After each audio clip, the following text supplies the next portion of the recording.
And Paul, as we start media junket season where we're doing car washes with all of the teams that are in the college football playoff, there's some news that came out of Alabama that both Bryce Young and Will Anderson will not skip the All-State Sugar Bowl, that game happening against Kansas State on December 31st. What do you make of that news? Are you surprised at both of their decisions?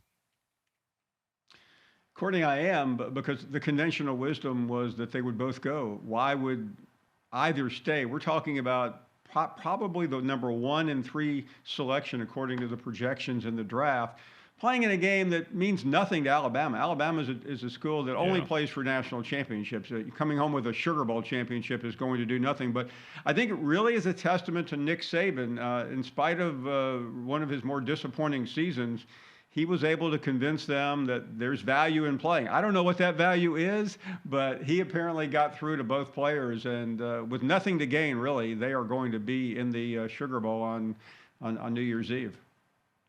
How much do you feel, Paul, that the run for Alabama being a national championship team is pretty much over now? Freddie, that window is coming down. You can still get a couple of whiffs of breath, but not much. And I want to say something about something you alluded to a minute ago in terms of Bill O'Brien.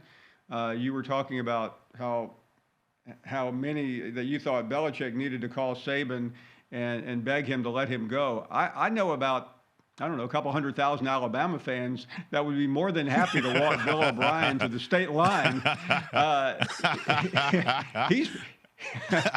He has been part of the problem this year in Alabama that he has not dialed up great plays. He's been very predictable, and beside that, he doesn't necessarily have the compliments around Bryce Young. But the feeling in Alabama, at least, once this game is over, Air Belichick will be picking up O'Brien at the New Orleans airport.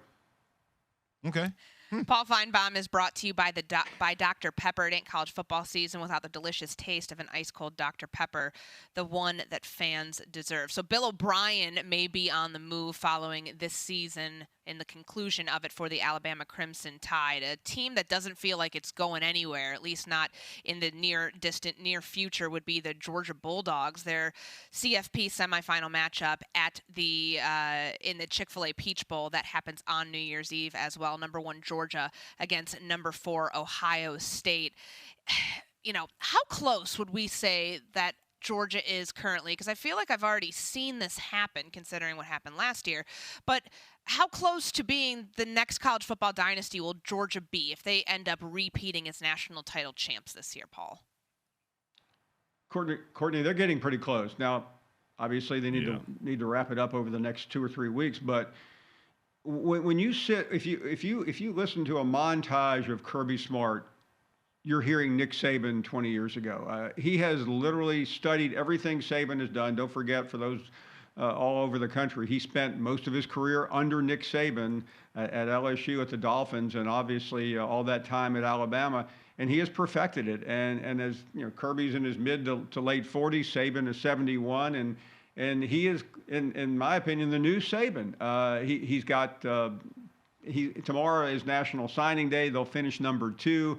That will be 6 or 7 straight years of top 3 classes. And when you pile those classes on top of each other and you produce some of the players that he has, you end up being at the top. And what's interesting is when you think about some of the players the quarterbacks that have come through there, the most unlikely hero is Stetson Bennett IV, who is knocking on the door of his 2nd national championship. Don't forget, Justin Fields was in and out of that program. Other players have come in and out, and he has come up with a walk-on to lead the parade.